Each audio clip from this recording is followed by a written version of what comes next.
Espérame. Cuando entendemos que decimos que Cristo viene por mí, pues es claro, ¿verdad? Cristo viene por nosotros. Pero el detalle es de que no viene por nosotros de manera individual, viene por nosotros como iglesia.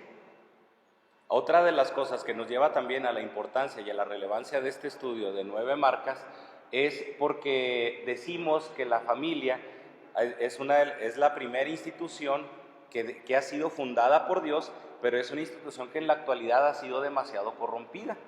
¿Pero qué creen? También la iglesia.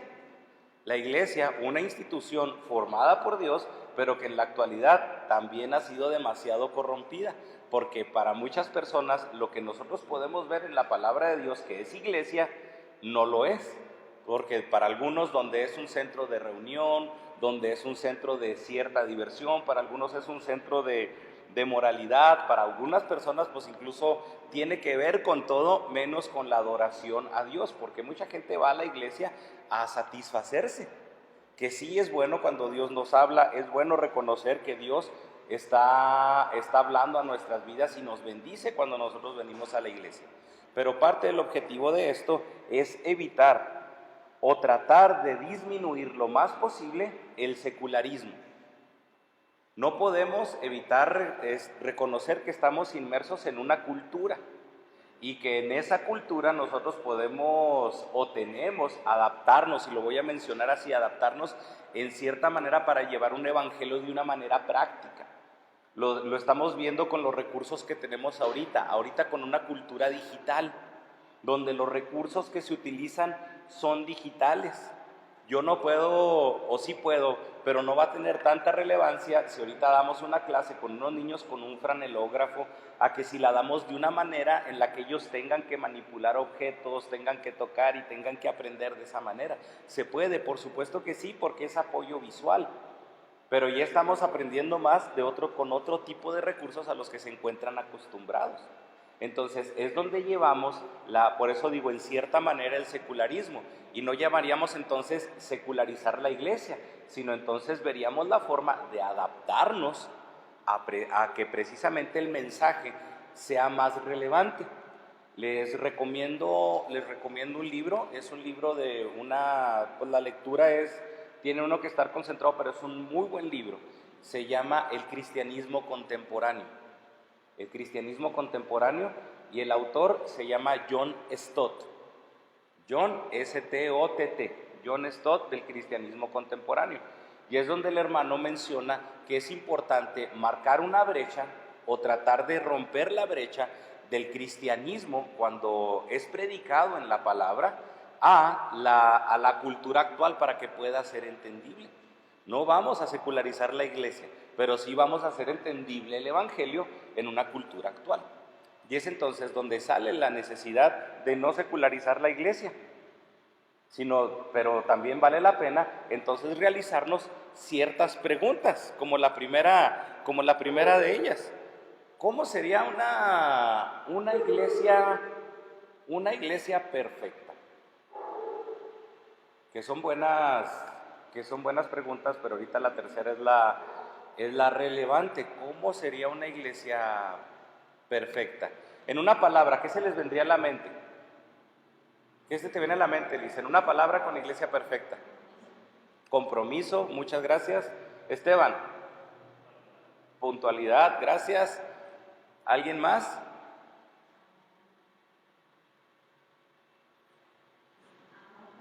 Amor, gracias, fundamental, ¿verdad? Entonces son palabras que pueden describir perfectamente a la iglesia. Y ahorita vamos a ver algo relacionado y algo muy importante en cuestión de esto, de la perfección. Otra pregunta, ¿qué esperas de tu iglesia? ¿Qué esperamos nosotros de la iglesia? Porque no podemos evitar que venimos y sí esperamos algo. Pero también tenemos que entender que lo fundamental no consiste en lo que yo espero, porque no se trata de lo que yo espero. No es eso. Vamos a ver más adelante en la importancia y en la relevancia en cuanto a los cultos, pues ver todo el trasfondo del Antiguo Testamento, que el culto no era con esa finalidad de esperar, que lo que se ofrecía a Dios no era con esa finalidad de esperar. Y puede ser que esa sea una de las razones que en las cuestiones de los cultos y en las cuestiones de las relaciones, pues todos estamos enfrascados obviamente nada más en nosotros mismos. Y nos fijamos en lo que los demás hacen o no hacen hacia nosotros, porque el centro para muchos es lo que yo espero. Y es entonces cuando se dice cuando una persona busca una congregación, pues se plantea esta pregunta consciente o inconscientemente: ¿qué espero de la iglesia? ¿Qué espero de la iglesia? Y le digo, son buenas preguntas. Son preguntas importantes. ¿Cómo sería una iglesia perfecta? ¿Qué esperamos nosotros de la iglesia? Pero lo importante y lo primordial, lo principal, se basa en esta pregunta. ¿Qué es lo que Dios espera de su iglesia? Porque la iglesia no es instituida para satisfacerme a mí. La iglesia es instituida para cumplir la voluntad de Dios. ¿Cómo terminamos la semana pasada el estudio de Mateo? Con la orden de ir a todas las naciones, de predicar, de enseñar, de bautizar, comprendiendo que tenemos la compañía de Él hasta el fin del mundo, en cualquier día, independientemente del día. Porque cuando se funda la iglesia, se basa en la orden de Dios, en lo que Dios espera. Entonces es importante comprender este aspecto de relevancia. Y ahorita voy a tomar el tiempo para poner unas estadísticas que son importantes y nos hablan de la religión en México. El primer diagrama que nosotros tenemos es el censo de religión en México en 1950. Algunos ya estaban, otros no estábamos, pero es el censo de religión de México en 1950, donde nomás vemos dos partes en lo que es la gráfica. Y ahorita vamos a analizar un poco lo que tiene que ver con este censo, porque también está medio turbio o también es importante. La primera parte que nosotros vemos en todo lo verde es el catolicismo romano, con un 98.2 de creyentes católicos en 1950 y solamente un 1.8 de evangelio protestante. Y es donde en 1950, caray, o sea, no me quiero ir así muy derrotado, pero ¿a poco tan alto el evangelio protestante en 1950? Sí, ya el evangelio tenía un poco más de 70, 80 años que había llegado a México, y ya pues podemos decir un crecimiento de un 1.8, está bien y es considerable.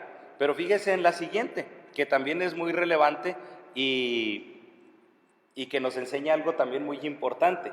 Este es del 2000.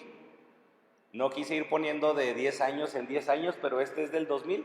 Ya la mayoría de nosotros ya había nacido en ese entonces, y es donde vemos el catolicismo romano ya no con el 98 de antes. Ya tenemos un 89.7 de católicos romanos en el año 2000. 89.7. Ha bajado o ha reducido considerablemente en 50 años. El evangelismo protestante, que es el segundo pedacito más grande, es un 7.3.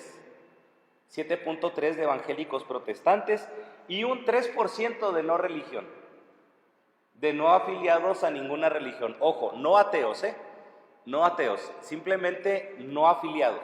No me considero de ninguna religión, porque hay algunos que hasta mencionan: yo creo en Dios o creo en la fuerza, así como si fuera algo de Star Wars, y creo en algo, pero no estoy afiliado hacia ninguna religión.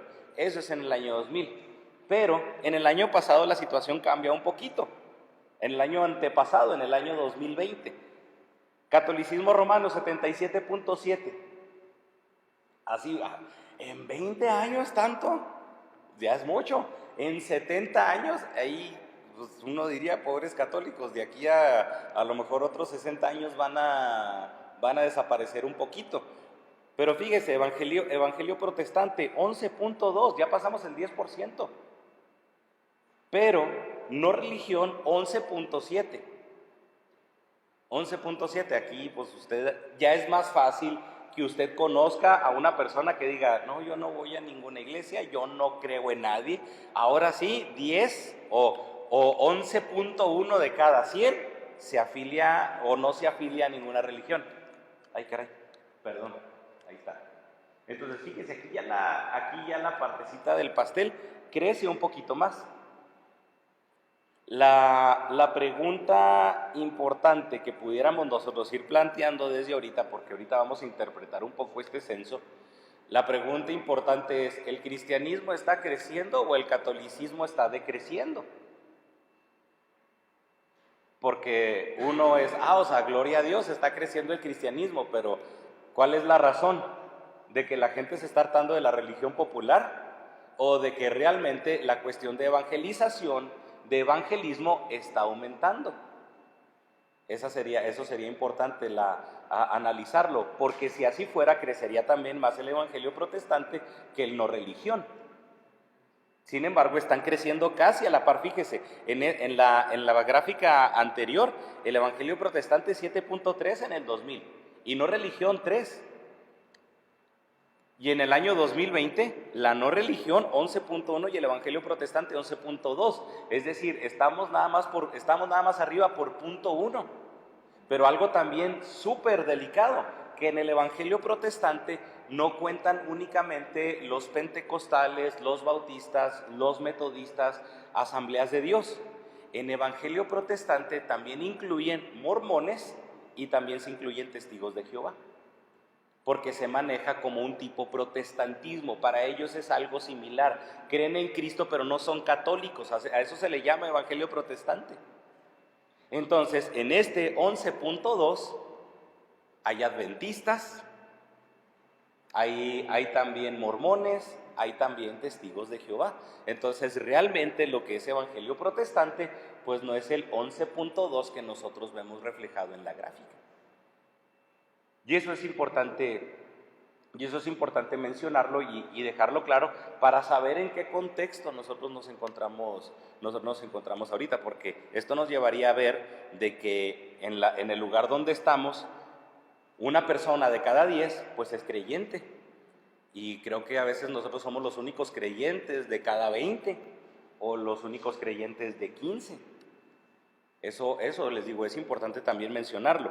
Y las siguientes, aquí se encuentra nada más el protestantismo, cómo va creciendo. Aquí tenemos a Chihuahua. Estos de arriba son los estados que más han crecido. ¿Cuál cree usted que se encuentra en el número 1? El primer cuadro es del 90, 2000, 2010 y 2020. Y esta línea que nosotros tenemos aquí, esto es 10, 20, 30 y 40%. La de arriba es Chiapas. En la que nosotros nos encontramos aquí es Chihuahua. Y lo que se menciona entonces también de una manera muy relevante es de que crecen en cuestión de evangelismo protestante los estados con grupos étnicos más grandes, como en este caso es Chiapas, Tabasco, Campeche, Quintana Roo. Crecen esos, o ya los que siguen son los que se encuentran en la frontera, como en el caso de Tamaulipas, Baja California, Chihuahua, que es el que nosotros tenemos. Entonces, esto es bien importante reconocerlo, porque el censo o el evangelismo protestante está creciendo por dos razones. Una, por el evangelismo en los grupos étnicos, y la segunda, por la influencia de Estados Unidos en los estados de la frontera. Porque nosotros, si se fija, es muy diferente una iglesia de Chiapas a una iglesia en Chihuahua.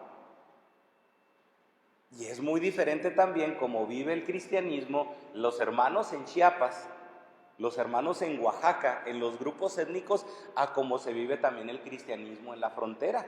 De hecho, el cristianismo en la frontera es un cristianismo, voy a mencionarlo así, mucho más sensual, mucho más en esa cuestión predominada por el pragmatismo gabacho. En ese contexto es donde nosotros ahorita nos encontramos, y estos son los de sin afiliación religiosa. Son los de sin afiliación religiosa. También los que aquí, si se fija, pues ya está diferente. Ya está diferente, pero aquí el más alto viene siendo Quintana Roo. Este es un puntito de la pared, no le haga mucho caso. Pero el que más alto está en cuestión de afiliación religiosa es Quintana Roo. Valdría la pena tratar de analizar por qué. Pero pasando ahora sí ya rápido a lo siguiente, un análisis del censo que sale en 15 de febrero del 2021, y es parte de lo que yo le mencioné ahorita. Líderes de las iglesias a nivel nacional atribuyen que el auge del protestantismo es una serie de factores desde la influencia de los estadounidenses y de los mexicanos que viven en los Estados Unidos, hasta la eficacia de las misiones evangélicas en las zonas indígenas. Es eso, la eficacia, eso qué suave, ¿no? La eficacia de las iglesias en las zonas indígenas, qué suave. Eso dice algo bien padre, sí hay gente evangelizando en las zonas indígenas. Y nosotros hemos escuchado historias, relatos de lo que pasa con los cristianos en Chiapas. Y qué interesante ver eso, que sí es mucho más evangelizado, el evangelio es mucho más perseguido, pero gloria a Dios que la relación de las matemáticas y del trabajo en cuestión a Dios y al hombre no son como nosotros creemos. Porque si usted se pone a hacer un ataque en cuanto a una empresa y empiezan a bombardear una empresa, pues dice, usted corre el riesgo de cerrar. Lo que está sucediendo ahorita con Rusia. Rusia está colapsando porque por lo que está sucediendo con el conflicto con Ucrania, pues las empresas transnacionales están quitando todo y Rusia está colapsando. Pero fíjese, todo el movimiento que ha habido a lo largo de la historia en contra del cristianismo, y el cristianismo no hace otra cosa más que crecer. Eso me encanta verlo, que no nos puede pasar o no debería pasar como sucede con lo convencional, con lo social. Entonces, es eso, por la influencia de los Estados Unidos o por la eficacia de las misiones evangélicas. Es como ha crecido el cristianismo en Estados Unidos, en México en los últimos años. La siguiente dice, durante décadas el crecimiento del protestantismo ha ido a la par del declive del catolicismo, como lo vimos ahorita, en otros países latinoamericanos, no solamente en México, pero también es muy importante analizar el declive del catolicismo en relación a algunas doctrinas cristianas. Le voy a encargar tarea. Investigue acerca del origen del movimiento G12.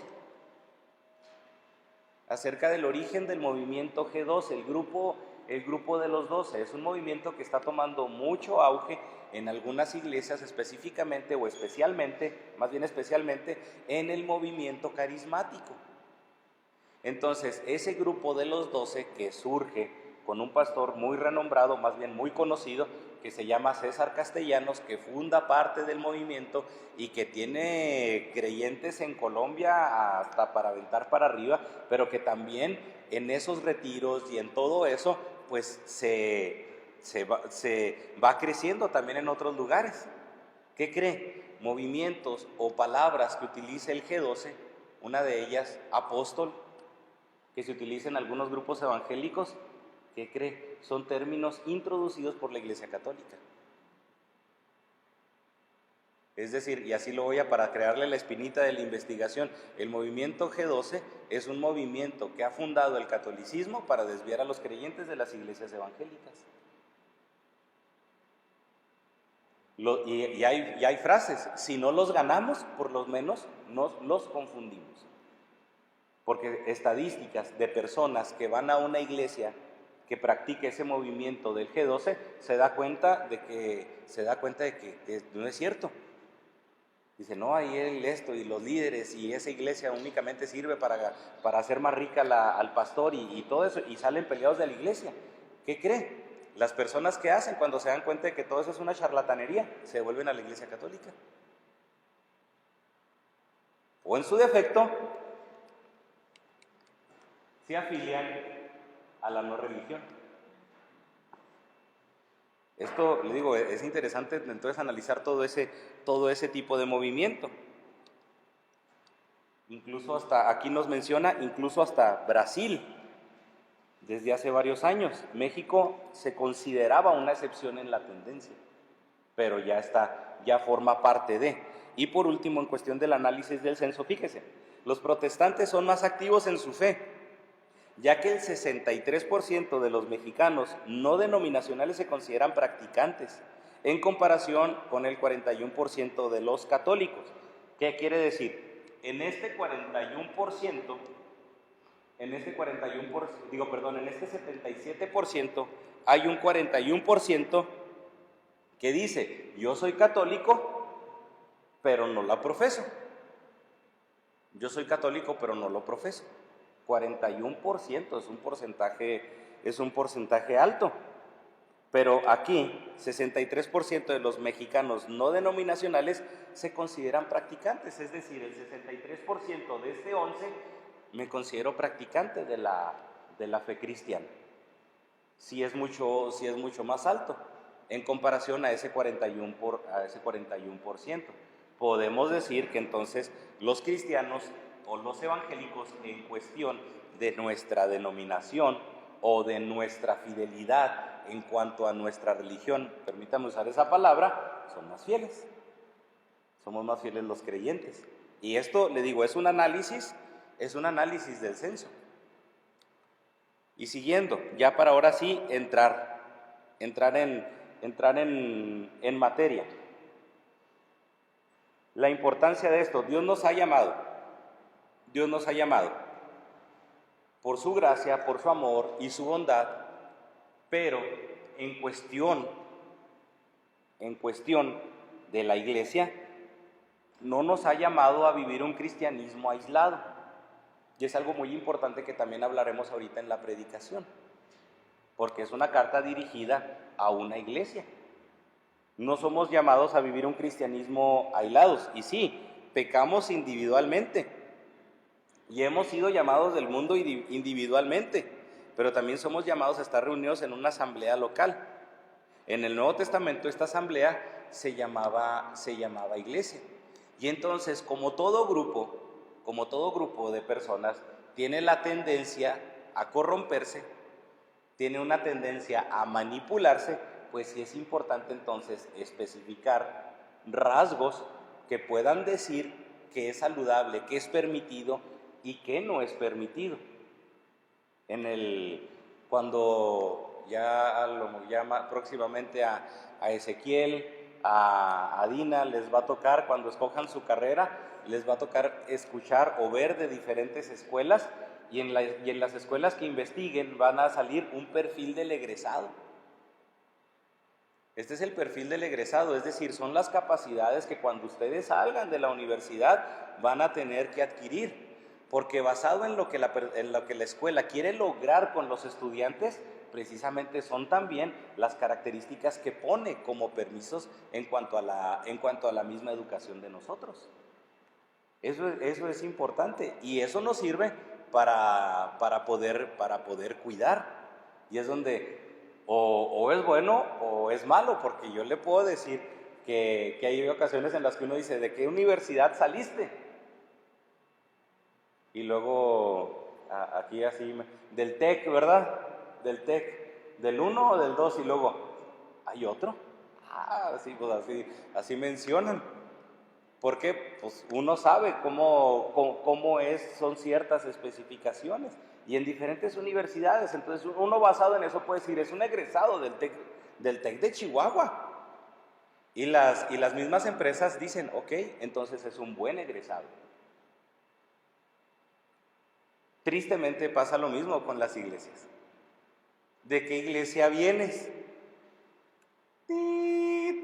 Ok, no, pues No, yo fui ahí. ¿O de qué iglesia vienes? Ah, pues qué suave. O pintas la cruz, o, bueno, pues qué padre. Ya si no conocen, bueno, ¿y qué creen en tu iglesia? ¿O qué hacen en tu iglesia? Y ahí es donde surge. Por esto, les digo, es importante ver todos estos puntos.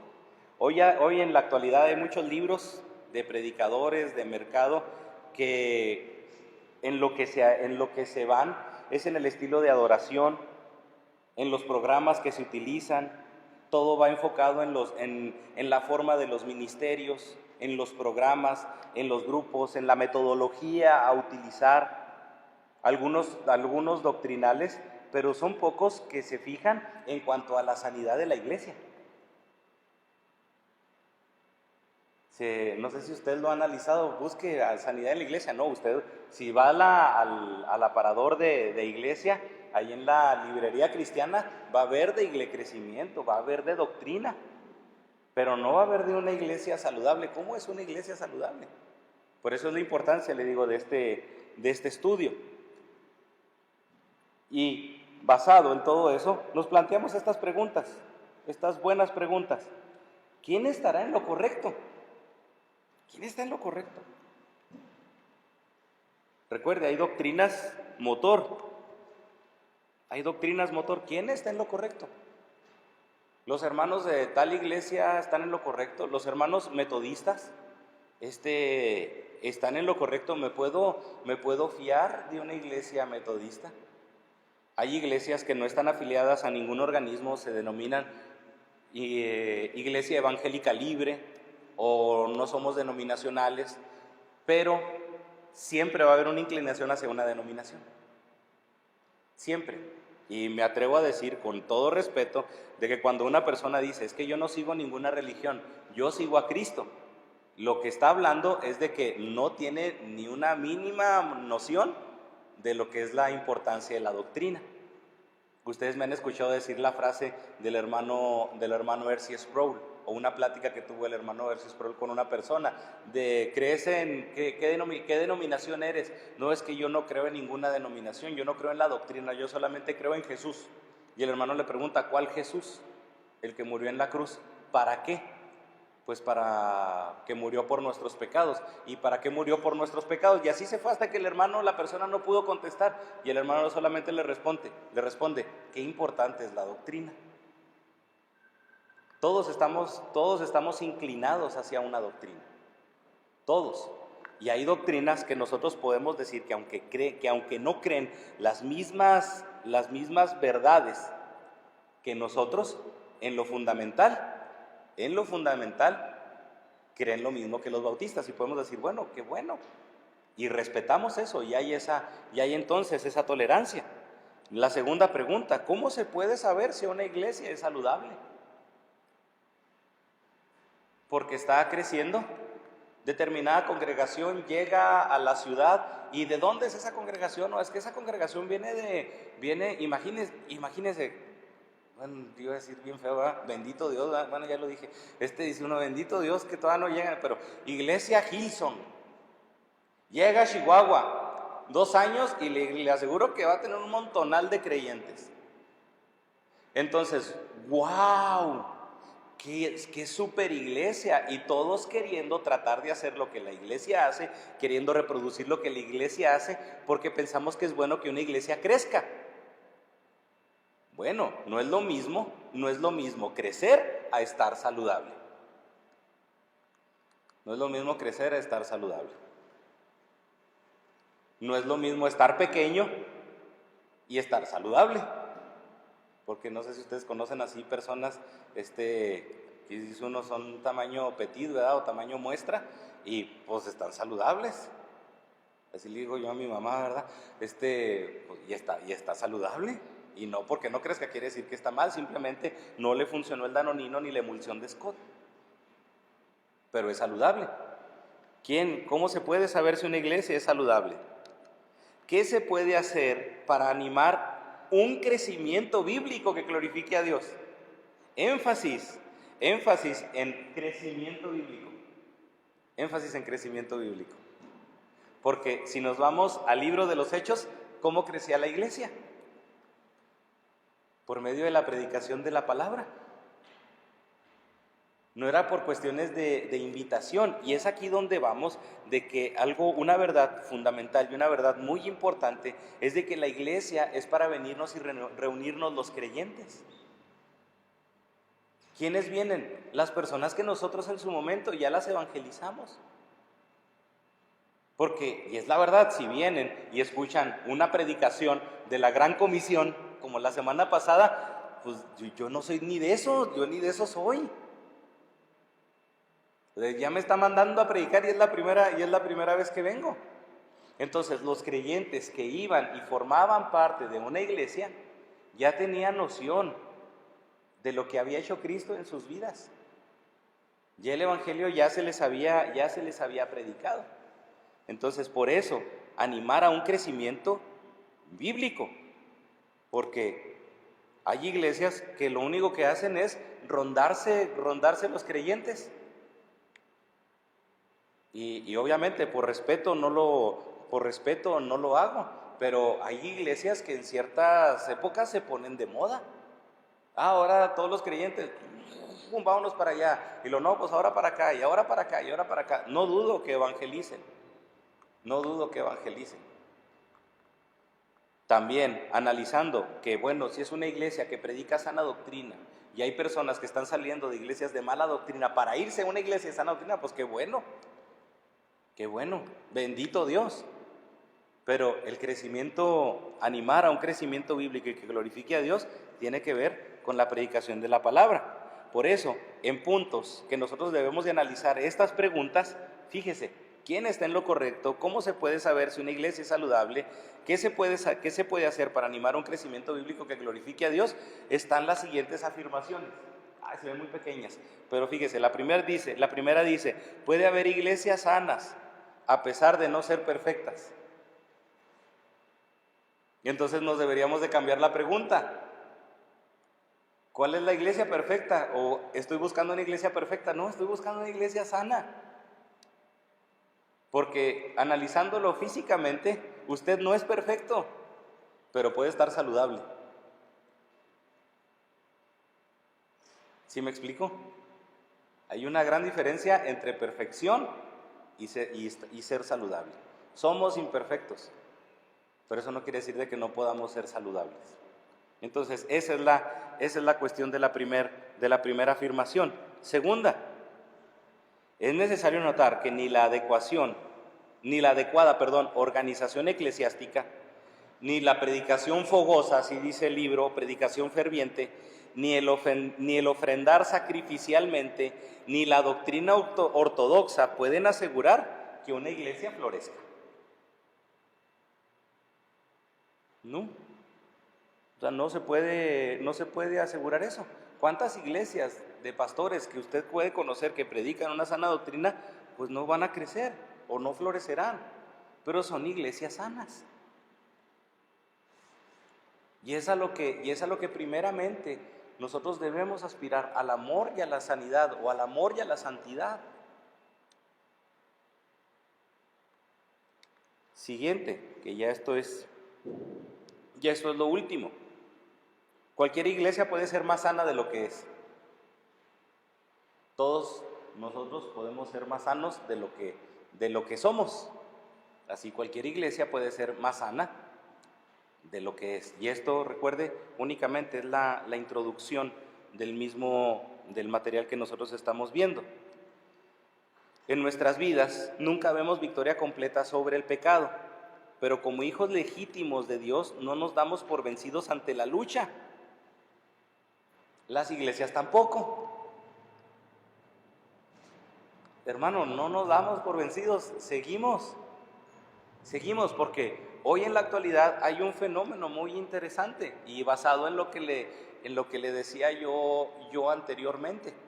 Y voy a poner como ejemplo mi suegro. Mi suegro ahorita no se quiere él cambiar de iglesia, porque es que es mi iglesia.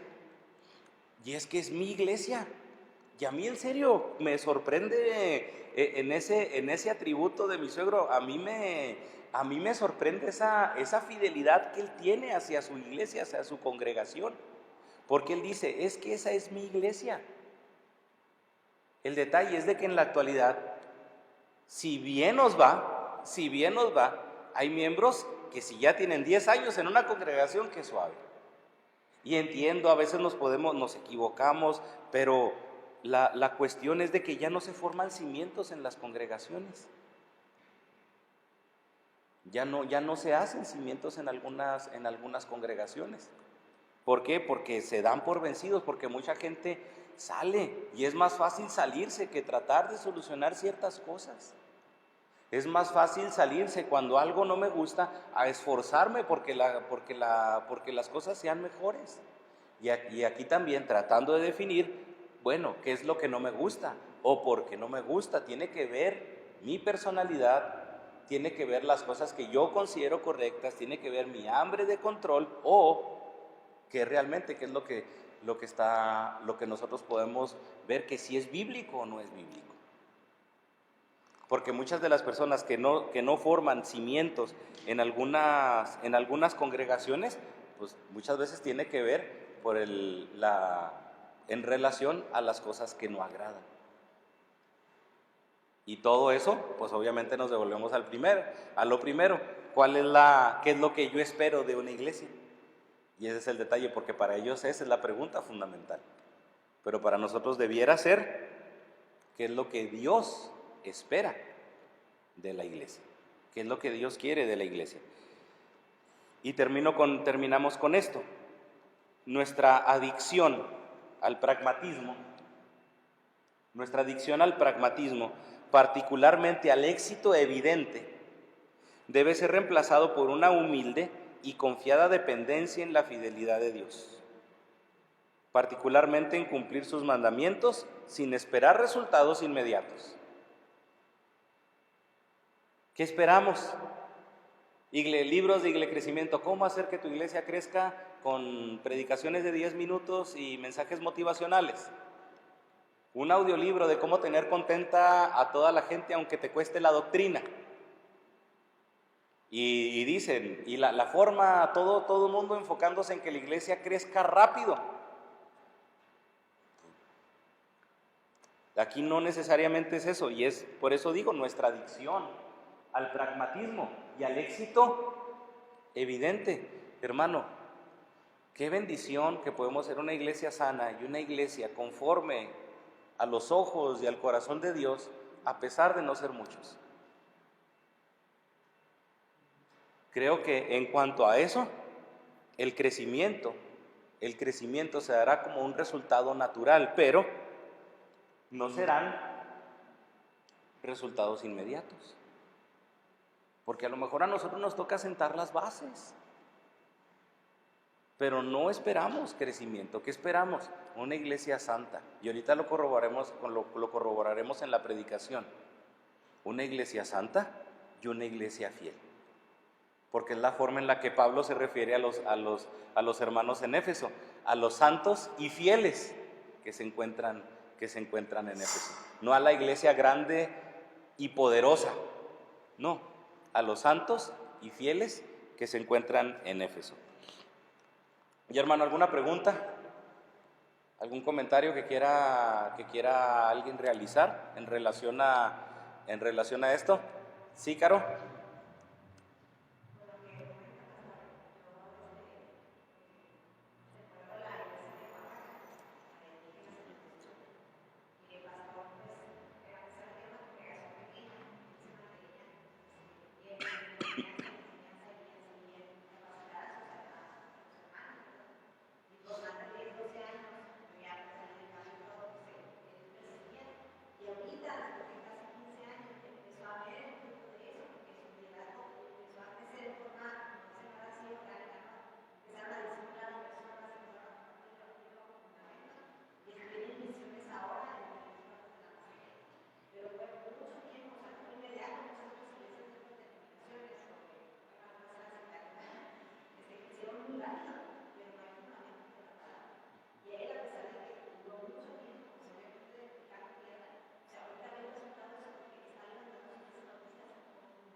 Sí, y no me dejarás mentir que ahorita iglesias en Chiapas y Oaxaca son las iglesias que están evangelizando a otros lugares.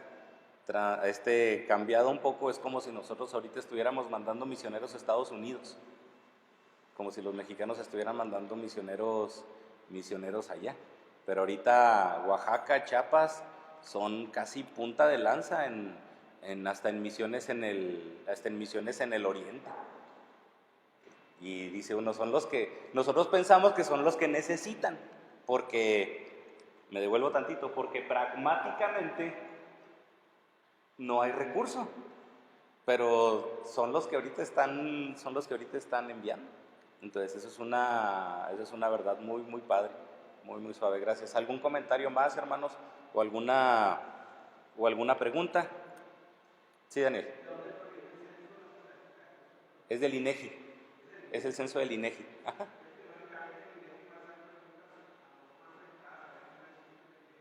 Ujú,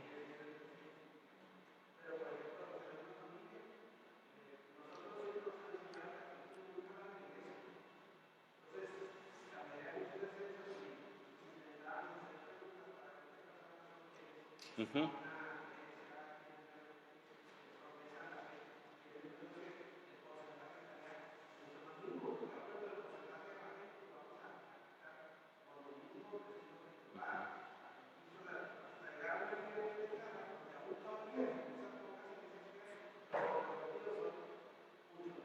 ujú, ujú,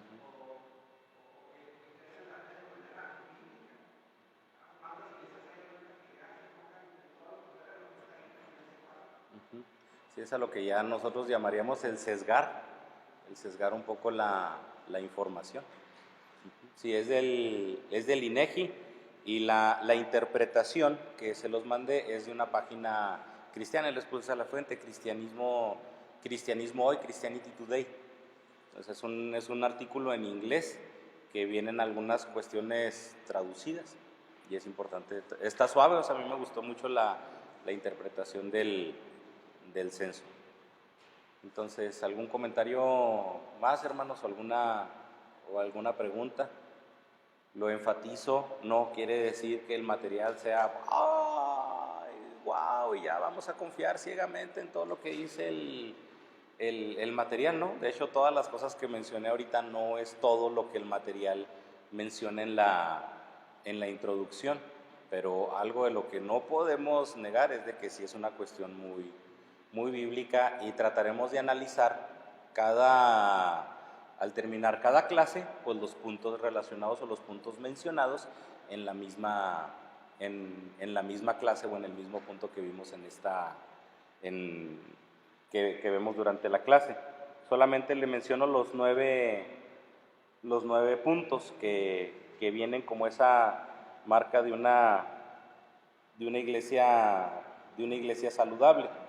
El primero de ellos es la predicación expositiva, el segundo es teología bíblica, el tercero es un entendimiento bíblico de las buenas nuevas, el cuarto es entendimiento bíblico de la conversión, el quinto es un entendimiento bíblico del evangelismo, el sexto un entendimiento bíblico de la membresía eclesiástica, el séptimo es disciplina bíblica eclesiástica, el octavo es un interés por promover el discipulado y el crecimiento cristiano, y el noveno es liderazgo bíblico eclesiástico.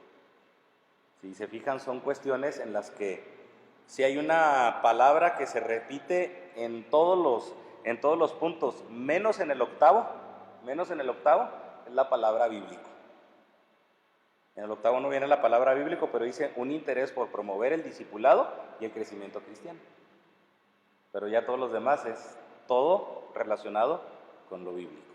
Entonces, esa es la introducción, hermano, de este material que nosotros estaremos llevando a cabo durante las siguientes 9 semanas en este tiempo. Entonces, si no es así, si ya no hay alguna pregunta, un comentario. Sí. Me llamó mucho la atención los números que presenta la INEGI, porque me da muy de la mente saber que los representantes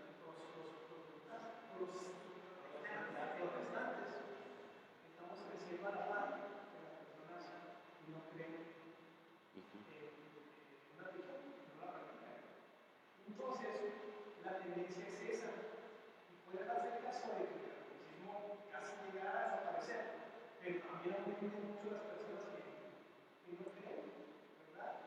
Y a desplazarse, todo eso. Y aparte que hay muchos protestantes, hay mucha diversidad de religiones, entonces va a haber mucha confusión. Entonces es la tendencia. Entonces, a veces uno de esos muestra, ¿verdad? Que va a haber confusión en cualquier tiempo. No sé, va a haber un chile con queso. Ándale, muy buen comentario.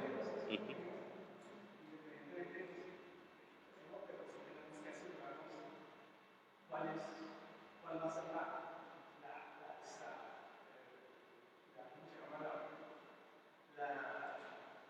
Fortalecer pues nuestra práctica, nuestra doctrina, para que dentro de ese grupo de protestantes realmente haya más bautistas. No pinta así, pinta que aquí se va a desaparecer, se va a desaparecer la religión. Es algo que casi lo veo así. Sí, o sea, está creciendo más. Ahorita están a la par en el último censo. También si lo analizamos, ese censo es antes de la pandemia. Porque antes de que fuera todo el rollo de la pandemia, ¿se acuerdan que estaban los del INEGI haciendo el censo y se tuvo que interrumpir un poco? Entonces, si todavía nos vamos a eso, pues también sería esperarnos hasta el 2030 para ver qué tanto ha crecido el evangelismo protestante en la no religión.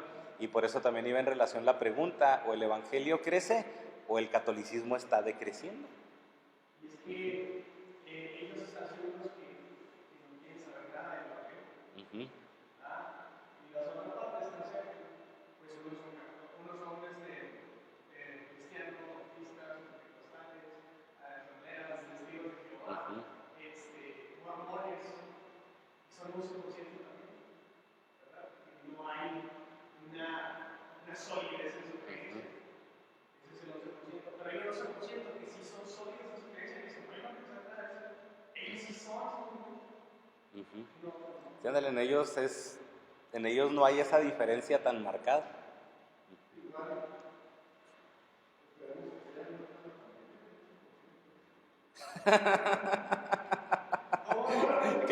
Esperemos que en la pandemia que se los haya llevado en la pandemia el 11%. Ajá.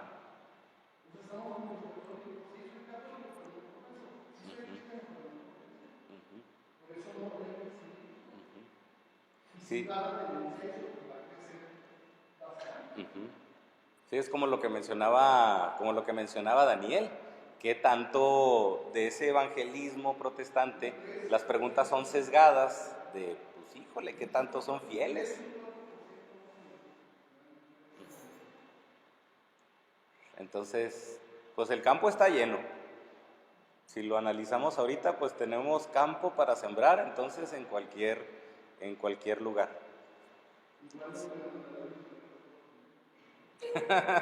También, ¿verdad? Que nos manden, hoy el rato nos van a andar mandando misioneros de Chiapas aquí.